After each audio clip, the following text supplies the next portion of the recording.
Here we are with another Feln game. We're an aggressive variant, but I don't like the fact that we don't have both of our colors. So I'm going to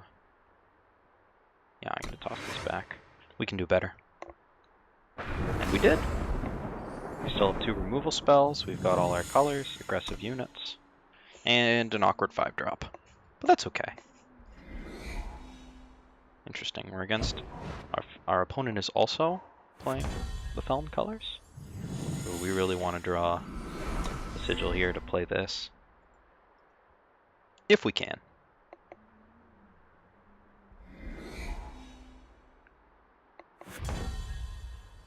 Unlucky.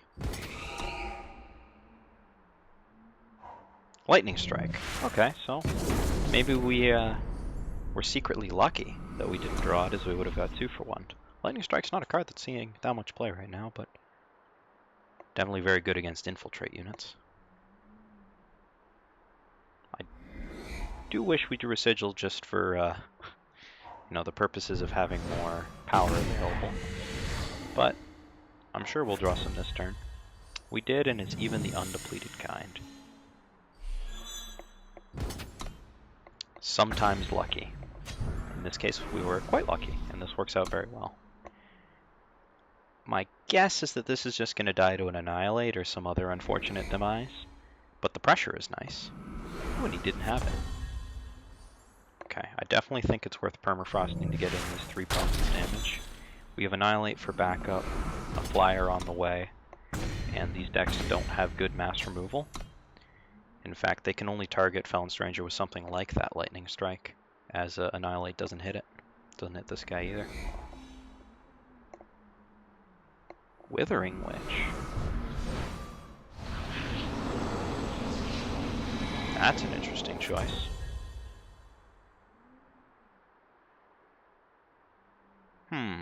Okay. So the odds are that he has a Lightning Storm for backup. So I don't mind sending these guys all in, because one of 2 things happens. 1, he just trades here and takes 5. 2, he blocks here, wants to keep this around and takes 7. Yeah.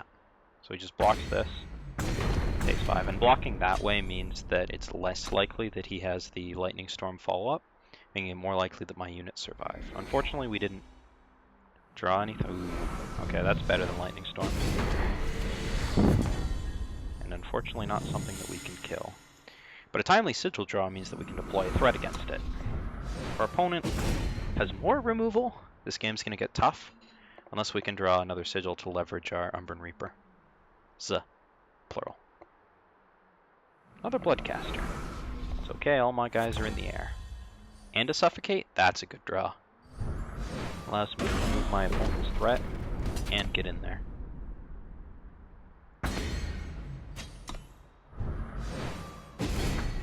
Had I drawn 2 cards in a hypothetical situation and had to choose between the Reaper and the Suffocate, I think I would have played the Reaper instead, since the 5/5 could have attacked through it anyways. Him drawing cards is very good for me because it means he's not advancing his board, and he doesn't have anything relevant in his hand. Swiftblade is not exactly where we want to be, but we don't have anything better to play. It does at least stop the Bloodcaster beats, though I expect our opponent will actually have something going on this turn.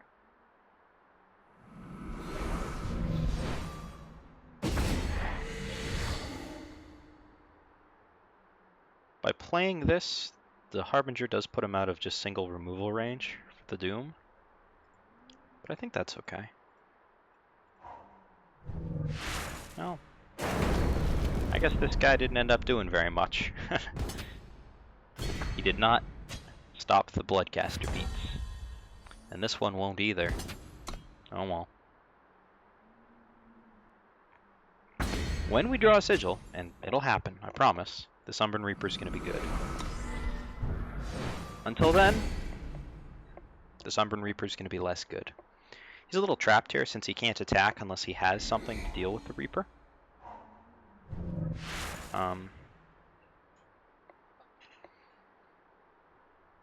As that would put him to 4, and then this just attacks in.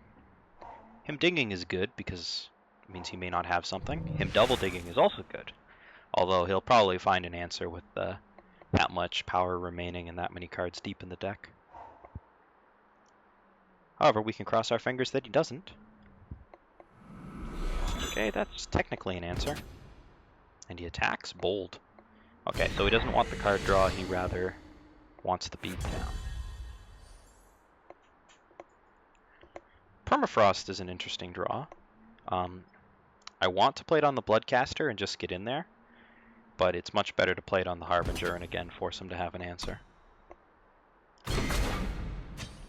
He didn't last turn, and so he only gets one additional draw to find it.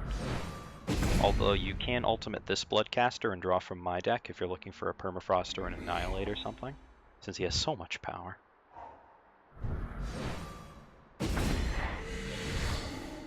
Farah's favor targeting himself usually indicates a confession. Alright, so our opponent did not know that they could use the Bloodcaster even though it's permafrosted. Ultimate does not require exhausting. So, those Umbran Reapers didn't look very good that game. But, even if he did ultimate the Bloodcaster, it was a long shot. Although I do have enough cheap removal in my deck that it wasn't hopeless. It's unfortunate for my opponent there that they weren't able to find removal for the Doom when they were digging with those push onwards, as I really had no backup. Annihilate was useless, Reapers were uncastable.